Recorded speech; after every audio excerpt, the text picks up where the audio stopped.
प्यारे दोस्तों, आज की हमारी कहानी एक बहुत ही मज़ाहिया कहानी है। हमें उम्मीद है आपको सुनकर बड़ा मज़ा आएगा और आप हंस कर लोटपोट हो जाएंगे। दोस्तों, किसी ज़माने में एक गांव में दो मरासी रहा करते थे। मरासी भांड लोगों को कहते हैं जो कि नाचते गाते हैं। एक चचा था तो दूसरा उसका भतीजा था। दोस्तों, चचा बहुत बूढ़ा आदमी था जबकि भतीजा बिल्कुल जवान आदमी था। एक दफा बूढ़े मरासी ने सफर पर जाने का फैसला किया। उसने अपने भतीजे से कहा, ऐ मेरे बेटे, मैं सफर पर जाने का इरादा रखता हूँ और हमारे बड़ों ने कहा था कि घर में रहने में 3 खराबियां हैं। एक तो कपड़े फट जाते हैं, दूसरा कर्ज बढ़ जाता है और तीसरा रिश्वत पास नहीं फटकती। इसलिए मुझे सफर जरूर करना है क्योंकि मैं चाहता हूँ कि ये सफर हमारे लिए खुशकिस्मती का बाइस बने। लिहाजा मेरा बहुत जल्द सफर पर जाने का इरादा है।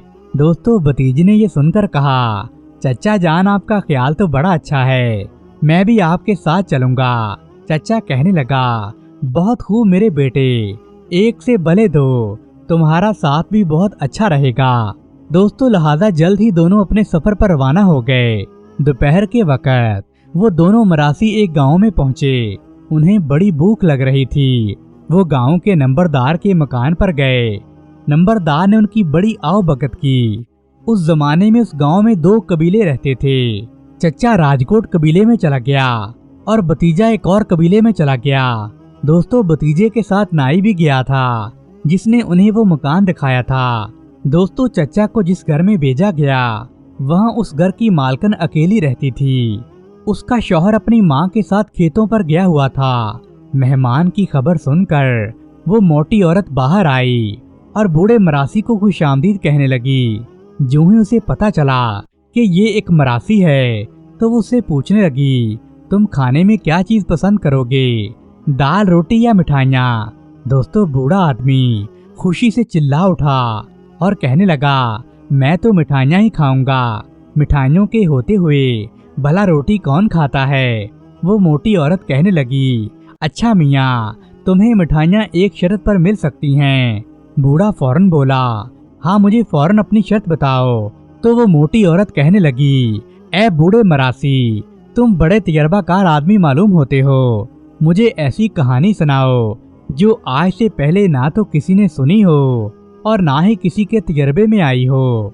अगर तुम ऐसा करोगे तो मैं तुम्हें मिठाइयों से माला माल कर दूंगी और ऐसी ऐसी मिठाइयाँ खिलाऊंगी जो तुमने अपनी कभी जिंदगी में नहीं खाई होंगी।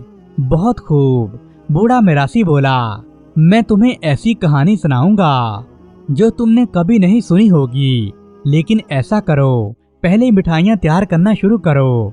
दोस्तों, औरत की खुशी की भी हद नहीं रही। वो भी समझ रही थी मुझे ऐसी मजेदार कहानी सुनने को मिलेगी जो मैंने आज तक नहीं सुनी। वो औरत खुशी खुशी से मिठाइयाँ तैयार करने लगी। मरासी भी खाने की खुशबू से बड़ा खुश हो रहा था क्योंकि उसको भूख भी लगी हुई थी, इसलिए वो खाना तैयार होने का इंतजार कर रहा था। लेकिन जो ही मरासी ने पहला लुकमा उठाया तो औरत उससे कहने लगी, खाना खाने से पहले कहानी सुनाओ। इस पर बूढ़ा मरासी मुस्कुराते हुए बोला, मेरी बच्ची, ऐसी कहानी कहाँ हो सकती है? हर आदमी वो कहानी बयान कर सकता है, या तो जो उसने देखी हो या सुनी हो या उसके तजर्बे में आई हो। तुम्हारी दरख्वास्त अजीबो गरीब है, ऐसी कहानी दुनिया में कोई नहीं है। दोस्तों, मोटी औरत को ये सुनकर बहुत ज्यादा गुस्सा आया। वो गुस्से में चिल्लाते हुए कहने लगी, तुमने अगर खाने को हाथ भी लगाया तो तुम्हें बड़ा पछताना पड़ेगा।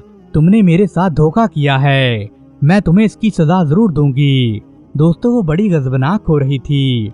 उस मोटी औरत की आंखों से आग बरस रही थी। बाण बेचारा उधर से उठा और वहां से दौड़ने लगा, लेकिन मोटी औरत ने उसे टांग से पकड़ा और नंबरदार के मकान पर ले गई और उसे वहां छोड़ आई। मरासी बूढ़ा और कमजोर आदमी था, इसलिए बेचारा अपने बचाव नहीं कर सका। जब वो मोटी औरत नजरों से ओझल हो गई तो बूढ़ा बाण खड़ा हुआ और नंबरदार के मकान के अंदर चला गया। वहां उसका भतीजा भी मौजूद था। चचा, मैं आपका यही इंतजार कर रहा था, आप कहाँ रह गए हैं? अभी खाना तैयार होने में कुछ वक्त और लगेगा, चचा जान, आपने खाना खा लिया है क्या?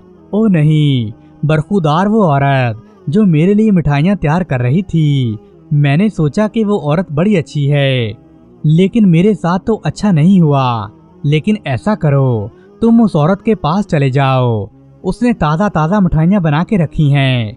तुम्हारे वाला खाना मैं खा लेता हूँ और तुम वो मज़े मज़े की मिठाइयाँ खा लेना। दोस्तों, चचा बड़ा लालची आदमी था। वो अपना अंजाम तो देख चुका था, इसलिए वो अपने भतीजे को वहाँ भेजना चाहता था। भतीजा भी खुश हो गया और कहने लगा, चचा मैं वहाँ चला तो जाता हूँ, लेकिन मुझे घर का कैसे पता चलेगा? वो बड़ा आसान घर है, उनका बछड़ा मर गया है, वो उसे अभी अभी घसीट कर बाहर लेकर गए हैं। तुम रास्ते में घसीटे जाने वाले निशानों के पीछे पीछे चलते जाना और सीधे तुम उसके घर पहुंच जाओगे। दोस्तों, भतीजे बाण ने चचा मरासी का शुक्रिया अदा किया और वो वहां से चला गया। मिठाइयों का ख्याल आते ही भतीजे के मुंह में पानी आ रहा था। वो घसीटने के निशानों के साथ चलता चलता आखिर मकान तक पहुंच ही गया। उसने उस मोटी औरत से कहा, बहन मुझे मेरे चचा जान ने भेजा है। वो औरत बोली, अच्छा तो क्या वो तुम्हारा चचा था? तुमने मेरे मकान का कैसे पता चलाया? तो भतीजा कहने लगा, बहन रास्ते में तुम्हारा गांव का बछड़ा जो मर गया था और उसे तुमने घसीट कर लेके गई थी, उसके निशान मौजूद थे। मैं उस निशानों का पीछा करते करते ही तुम्हारे घर तक पहुंचा हूँ।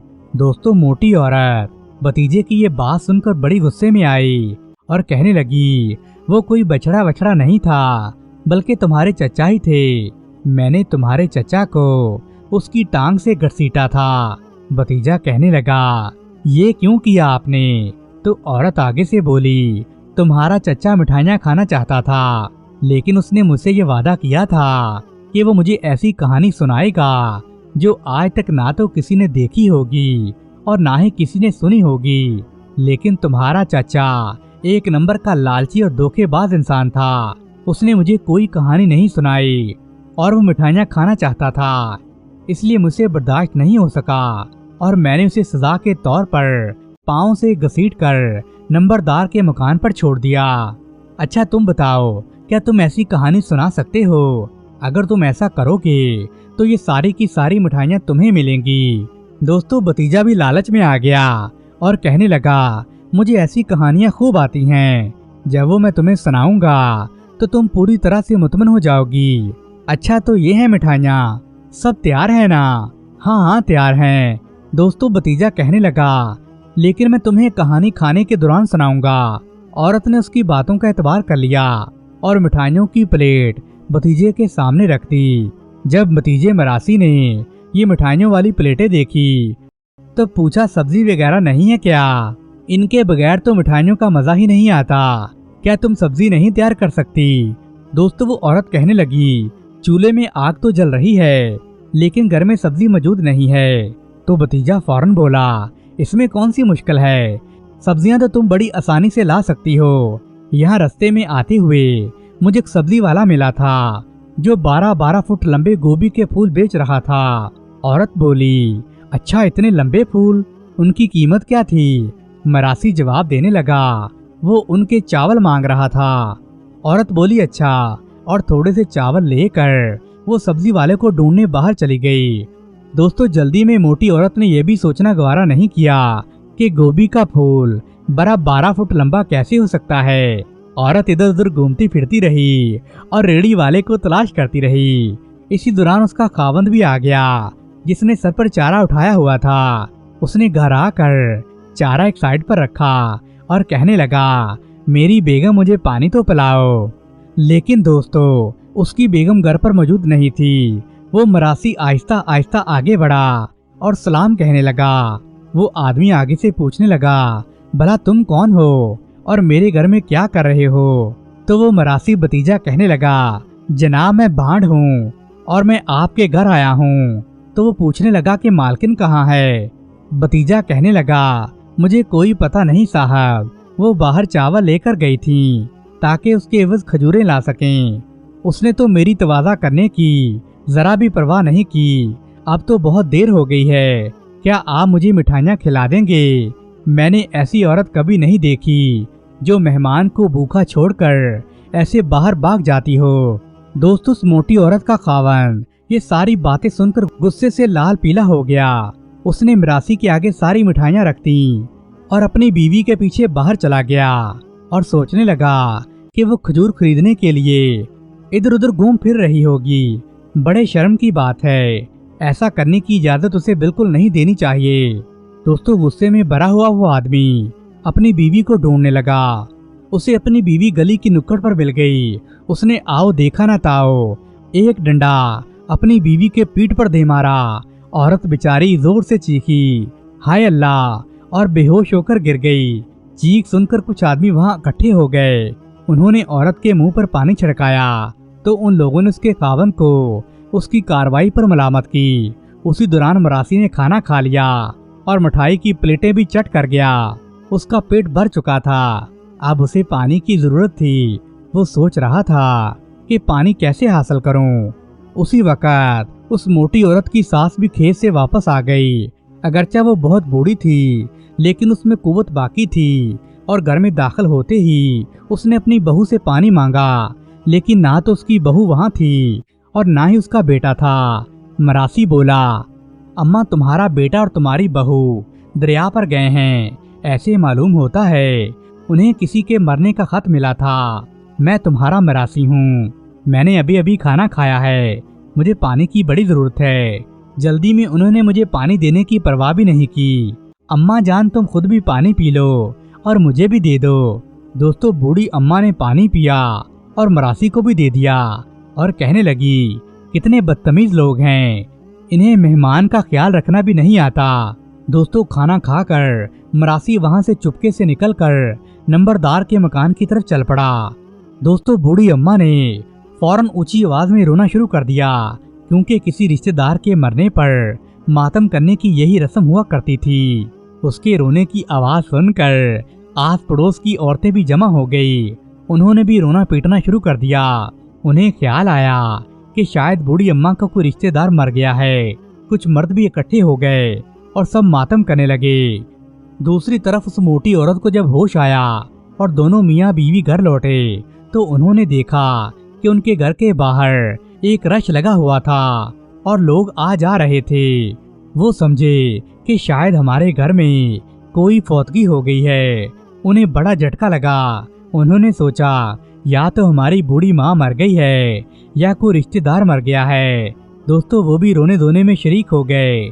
थोड़ी देर के बाद पड़ोसियों ने तो रोना बंद कर दिया, लेकिन बूढ़ी माँ और उसकी बहू जोर जोर से रोती रहीं। बूढ़ी माँ ने सोचा, अगर मैंने रोना बंद कर दिया तो मेरी बहू बुरा मनाएगी। बहू ने सोचा, अगर मैंने रोना बंद कर दिया तो मेरी सास नाराज ना हो जाए। बस वो दोनों बराबर रोती रहीं।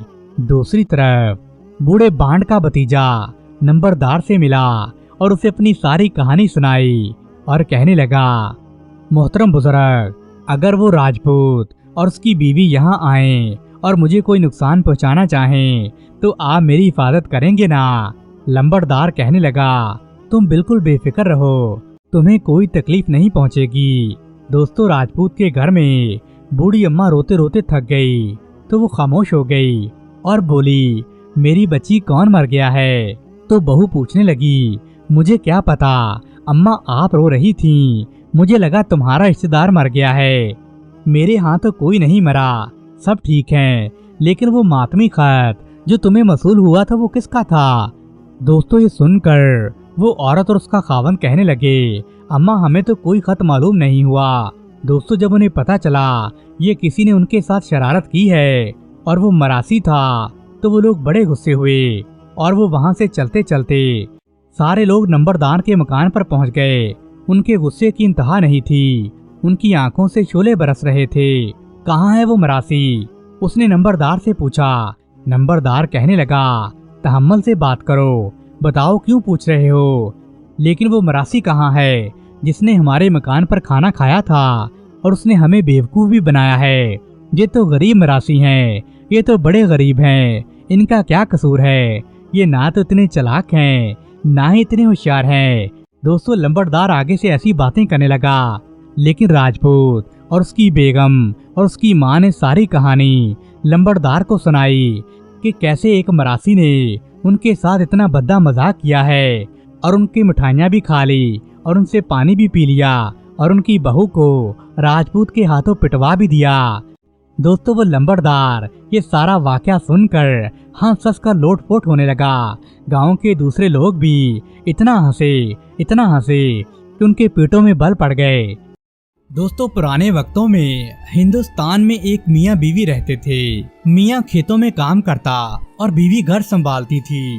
बीवी इतनी बेवकूफ थी कि हर काम को चौपट कर देती थी और सारा इल्जाम अपने खावन पर लगा देती थी और कहती थी कि मैं इस गलती की जिम्मेदार थोड़ी हूँ, तुम हो। एक दिन खुदा का करना हुआ कि हमसाये ने उसको एक बकरी की रान दे दी तो खावन बोला, बेगम मुझे इस रान के कबाब तो बना दे। मुद्दतों बाद आज मुझे गोश्त नसीब हुआ है, हम जंगल में जाएंगे और फिर वहाँ कबाब खाएंगे। तो उसकी बेगम बोली, कबाब तो मैं ऐसे बनाती हूँ कि कोई क्या बनाएगा, इतने मजेदार कि आप उंगलियां चाटते रह जाओगे। मैं अभी कबाब बनाकर लाती हूँ। दोस्तों, खावन ने कहा, ये बात है तो देखना, आते आते शराब भी लेती आना। नीचे तहखाने में शराब पड़ी हुई है, मगर ढक्कन खोलते वक्त जरा एहतियात करना। तो बेगम बोली, ओ मियाँ जी, वाह, क्या तुमने मुझे बेवकूफ समझ लिया है? गोया मैं इतना भी नहीं जानती कि अगर ढक्कन खुला रहा तो शराब गिर जाएगी। अच्छा तुम जाओ, मुझे खाना पकाने में देर हो रही है। दोस्तों, ये सुनकर उसका खावन खेतों में चला गया। बीवी ने खाना पकाने की तैयारी शुरू कर दी। खाना पकाते पकाते वो सोच रही थी कि आज खाना बड़ा मजेदार बनेगा। उसने सोचा कि खाना तो अभी पक ही रहा है, मैं इतनी देर में तहखाने से शराब ले आती हूँ। ये सोचकर उसने जग हाथ में लिया और रान को कोयलों पर छोड़कर तहखाने में चली गई। इतने में उसे ख्याल आया कि जब वो रान पक रही थी तो गेट पर खड़ा कुत्ता रान को लालची नजरों से देख रहा था। कहीं ऐसा न हो कि वो रान लेकर भाग जाए और वो शराब के डब्बे को खुला छोड़कर भागती हुई ऊपर आई तो क्या देखती है, वाकई वो कुत्ता उस पकती हुई रान को लेकर भागा जा रहा था। ये लकड़ी लेकर कुत्ते के पीछे पीछे भागी। थोड़ी देर में इसका सांस फूल गया तो ये एक दरख्त के नीचे बैठ गई। थोड़ी देर में जब इसके हवास बहाल हुए तो इस वक्त उसे शराब का ख्याल आया तो वो वापस दौड़ी और तहखाने में उतरी तो क्या देखती है, तहखाना तो खाली है और शराब फर्श पर गिरी हुई है। ये देखकर उसने सोचा, जग में तो शराब मौजूद ही है, आज का दिन तो मजे से गुजर ही जाएगा। वो दिल में सोचने लगी, अगर मेरे खावन ने तहखाने की हालत देखी तो वो कहेंगे मेरी बीवी कितनी बड़ी बेवकूफ है। अगर शराब गिर गई थी तो क्या हुआ, ये इसे झाड़ू देकर फर्श साफ भी तो कर सकती थी। दोस्तों, परेशानी की बात ये थी कि फर्श को कैसे खुश किया जाए। सामने ही आटे के 2 थैले पड़े थे। ये दोनों थैले उसने फर्श पर उल्टा दिए और उस पर झाड़ू देने लगी। शराब की जग को ठोकर लगी, जो बची कुची शराब बची थी वो भी गिर गई। उसने गुस्से में शराब को उठाकर दूर फेंक दिया। जरा सी देर में झाड़ू देकर सारा भीगा हुआ आटा उठाकर उसने फेंक दिया। जब दोपहर को खाना नहीं पहुंचा तो मियाँ भूखा प्यासा घर वापस आया और बीवी से पूछने लगा, आज मैंने तुम्हें रान पकाने को कहा था, मगर तुम तो पकाकर नहीं लाई, ना ही कबाब बनाए हैं। वो कहने लगी, मियाँ जी, वो रान तो कुत्ता खा गया है, मैं उसको मारने को भागी तो इतनी देर में मेरी शराब गिर गई और मैंने फर्श को 2 बोरियों का आटा डालकर बड़ी मुश्किल से सुखाया है। इस सारे में जग में थोड़ी शराब बची थी, लेकिन इस गड़बड़ में वो भी मेरी ठोकर लगने से गिर गई। मगर जरा तहखाने में जाकर तो देखो, मैंने फर्श को कैसे बिल्कुल साफ कर दिया है। मियाँ ने कहा, वाह बेगम वाह, तुम्हारे क्या कहने। आखिर शराब कहाँ भागी जा रही थी जो तुम रान को छोड़कर भाग गई थी, और अगर चली भी गई थी तो शराब का ढक्कन क्यों बंद नहीं किया, और अगर शराब बह भी गई थी तो रान भी जाती रही और तुमने आटे का भी सत्यानाश कर दिया। राख डालकर भी सुखा सकती थी। बेगम, ये क्या किया तुमने? तो बेगम बोली, अगर ये सब कुछ तुमने मुझे पहले बताया होता तो इतनी बड़ी मुसीबत न होती और ये सब कुछ बच जाता। अब तुम इतराज करते हो, मगर बाद में करते हो जब नुकसान हो चुका। ये मेरी वजह से थोड़ी हुआ है, ये सब तुम्हारी वजह से हुआ है। वाह, ये भी खूब है, गलती तुम करो और इल्जाम मुझ पर धड़ो। उसके बाद मियाँ ने सोचा ये औरत तो बड़ी बेवकूफ है, कहीं घर की जमा पूंजी उठाकर किसी ऐरे गहरे को न दे दे। बेहतर है कि मैं रुपया पैसा कहीं दफन कर दूं। और उसने रुपया पैसा जिस गड्ढे में दफन किया तो उसे मना किया कि उसके पास भी गई तो अच्छा नहीं होगा। ये सोचकर उसने अपने बागीचे में एक बहुत बड़ा गड्ढा खोदा और उसने अपनी सारी दौलत उसमें दफन कर दी और अपनी बेगम को बताकर कहा, देखो अगर तुमने इस रुपए पैसे को हाथ भी लगाया तो मुझसे बुरा कोई नहीं होगा। तो बीवी बोली, अगर तुम कहो और मैं उसके खिलाफ काम करूं, आखिर मुझे खुदा को जवाब तो देना है। तुम हौसला रखो, मैं उस गड्ढे के पास हरगिज नहीं जाऊंगी और ना ही माल को हाथ लगाऊंगी। दोस्तों एक दिन क्या हुआ, चंद बदमाश चीनी के बर्तन बेचते हुए उस किसान के घर आए। मियाँ तो खेत में पहले ही काम करने गया हुआ था, लेकिन बीवी घर पर थी। उसने जब रंग बिरंगे बर्तन देखे तो बहुत सारे बर्तन ले लिए। फेरी वाले ने कहा, लाओ बेगम इसके हमें पैसे दो। तो वो कहने लगी, भाई मेरे पास तो एक भी पैसा नहीं है, लेकिन मेरे मियाँ ने सारी दौलत उस दरख्त के नीचे दफना रखी है, तुम खुद खोल कर निकाल लो। मैंने तो उस माल को हाथ ना लगाने की कसम खा रखी है, आखिर खुदा को भी तो जवाब देना है, इसलिए गड्ढे तक नहीं जा सकती, लेकिन दूर से तुम्हें जगह बता देती हूँ। दोस्तों इस तरह उस बदमाश ने कहा, हमें तो पैसों से गरज है। तो उस औरत ने दूर से खड़े होकर उन्हें वो जगह बता दी। तो उन लोगों ने खुद जाकर सारा रुपया पैसा निकाल लिया और बहुत से बर्तन बीवी को देकर वहाँ से चलते बने। शाम को जब मियाँ घर आया तो देखता है बीवी बर्तनों का एक ढेर लिए बैठी है। तो मियाँ ने देखा उसकी सारी रकम गायब थी। उसने कहा, मेरे पैसे किधर गए? तो वो बोली, भला मैं क्यों चोरी करूंगी? तो बीवी कहने लगी, भला मैं चोरी क्यों करूंगी? मैंने तो दूर से खड़े होकर उन फेरी वालों को वो जगह बताई थी जहाँ तुमने पैसे गाड़े थे, उन बेचारों ने तो खुद ही निकाल लिए। और बीवी बताने लगी, अभी थोड़ी देर हुई है, वो फेरी वाले यहाँ से गए होंगे, चलो मैं और तुम उनके पीछे चलते हैं। तो मियाँ कहने लगा, न जाने वो कितनी दूर निकल गए होंगे, ढूंढने में पता नहीं कितना टाइम लगेगा, इसलिए खाने के लिए रोटी पनीर और मक्खन साथ रख लो। बीवी ने मक्खन, रोटियां और पनीर के छोटे छोटे टुकड़े पोटली में बांधे और दोनों उनकी तलाश में चल पड़े। थोड़ी दूर गए थे कि बीवी थक गई। मियाँ ने कहा, मैं आगे चलता हूँ, तुम थोड़ी देर आराम कर लो, उसके बाद उसी रास्ते से आ जाना तो मैं तुम्हें मिल जाऊंगा। दोस्तों मियाँ ये कहकर आगे बढ़ गया और बीवी एक दरख्त के नीचे बैठ गई। थोड़ी देर के बाद जब उसकी थकन दूर हो गई तो वो इधर को चल दी जिस तरफ को उसके शौहर गए थे। कुछ देर के बाद वो ऐसी जगह से गुजरी जहाँ दोनों तरफ दरख्त थे, उन दरख्तों की छाल उतरी हुई थी। उसको रहम आया तो उसने पोटली में से मक्खन निकाल कर उन पर लगा दिया और फिर पोटली फाड़ कर उसके ऊपर रखी। जब कपड़ा कम पड़ गया तो अपने जिस्म पर मौजूद कपड़ा फाड़ कर वो उस पर लगाने लगी। उसी दौरान पनीर का एक टुकड़ा नीचे गिर गया। ये देखने के लिए कि पहला टुकड़ा किधर गया है, उस बेवकूफ औरत ने दूसरा टुकड़ा भी नीचे फेंक दिया। थोड़ी देर के बाद वो भी गायब हो गया। गैर सब्र शुक्र करके जब वो थोड़ा आगे बढ़ी तो उसे अपना खावन मिल गया। वो बेचारा भूख से निडाल था। जब उसने खाना मांगा तो उसने सूखी रोटियां निकाल कर उसके आगे रख दी। तो वो कहने लगा, ये रोटियां किस चीज के साथ खाऊं? मक्खन और पनीर भी तो हम साथ लाए थे, वो किधर गया? तो वो बोली, मियाँ जी मक्खन तो मैं उन दरख्तों पर मल लाई हूँ जो जख्मी थे और पनीर का टुकड़ा भी गिर गया है। तो खावन बोला, तू जो भी काम करती है उल्टा ही करती है। तो बीवी बोली, मुझे क्या पता था कि दरख्तों की मरहम पट्टी नहीं की जाती। यही बात अगर तू मुझे पहले बता देते तो कितना अच्छा होता और हम इतने सारे नुकसान से बच जाते। दोस्तों अगर आपको इस बेवकूफ बीवी की ये कहानी पसंद आई है तो हमारी वीडियो को लाइक करें और हमारे चैनल को सब्सक्राइब करें।